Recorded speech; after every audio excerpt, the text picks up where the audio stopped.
vote গ'ল শিলচৰ ডুবিল কৃত্ৰিম বানৰ মাত্ৰ এঘণ্টাৰ বৰষুণত সাগৰ সদৃশ পৰিৱেশ কৃত্ৰিম বানৰ বাবেই স্তব্ধ প্ৰত্যাহিক জীৱন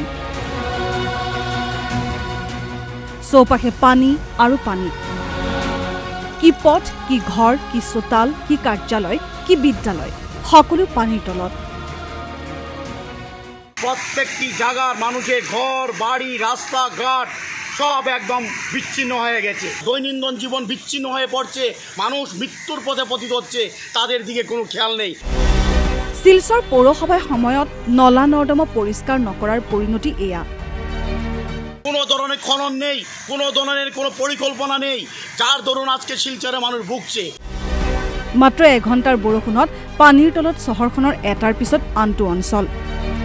এই যে অল্প সময় বৃষ্টির মধ্যে সারা শিলচর বন্যায় পরিণত হয়েছে যে বৃষ্টি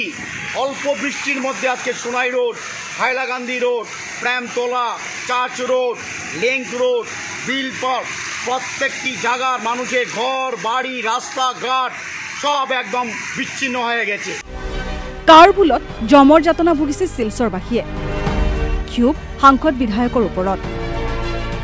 8 বছর ধরে এখানের মধ্যে প্রতিনিধি আছে এমপি আছে এমএলএ আছে একটা এমপি এমএলএর কোনো ধরনের কোনো পদক্ষেপ নেই একদম উন্নয়নের ফুলঝুরির মধ্যে আছি আজকে যারা শাসক দল আছে তারা কোথায় আজকের দিনে ওরা আসুক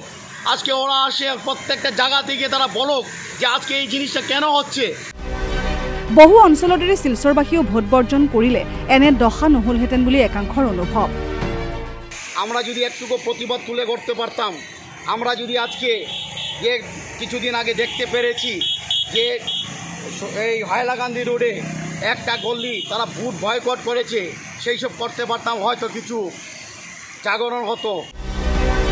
পিছে শিলচৰবাসীৰ এনে উন্নয়নৰ চেতনা কেতিয়া জাগিব বুলি একাংশৰ প্ৰশ্ন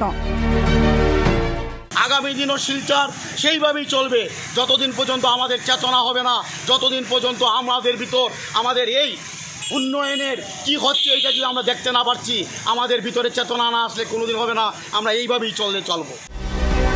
শিলচৰৰ পৰা অৰূপ নন্দী ৰিপোৰ্ট DY 365